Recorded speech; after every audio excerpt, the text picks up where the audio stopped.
बप्पा रावल की वंश परंपरा में जन्मे मध्यकालीन इतिहास के उस सोरे शिखर एकलिंगनाथ दीवान महाराणा सांगा का देश के सबसे बड़ी पंचायत में अपमान हो जाता है और इसके प्रत्युत्तर में केवल खाना पूर्ति होती है। तब यह सोचने का विषय है कि भारत को राणा सांगा के बारे में बताने में हमसे कहां चूक हुई। शायद हम यह बताने में चूक गए कि जिस इब्राहिम लोदी को राणा सांगा ने खतौली और धौलपुर 2 युद्धों में पराजित कर उसके प्रभुत्व को नष्ट किया, कम से कम उस इब्राहिम लोदी के लिए तो राणा सांगा बाबर को निमंत्रण नहीं दे सकते।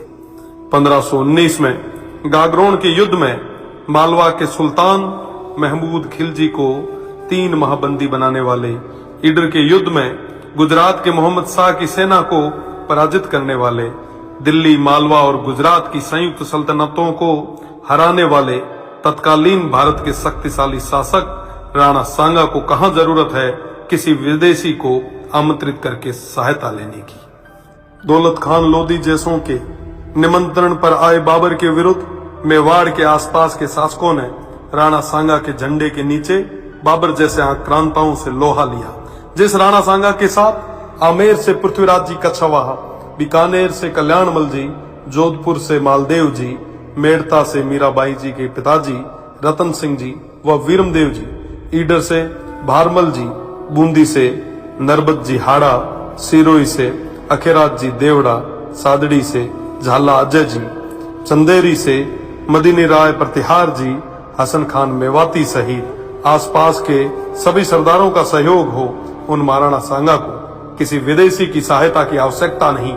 इस संयुक्त मोर्चे के बल पर राणा सांगा तत्कालीन भारत के सबसे शक्तिशाली शासक बने। फलस्वरूप स्वयं बाबर ने राणा सांगा को अपना सबसे बड़ा शत्रु बताया।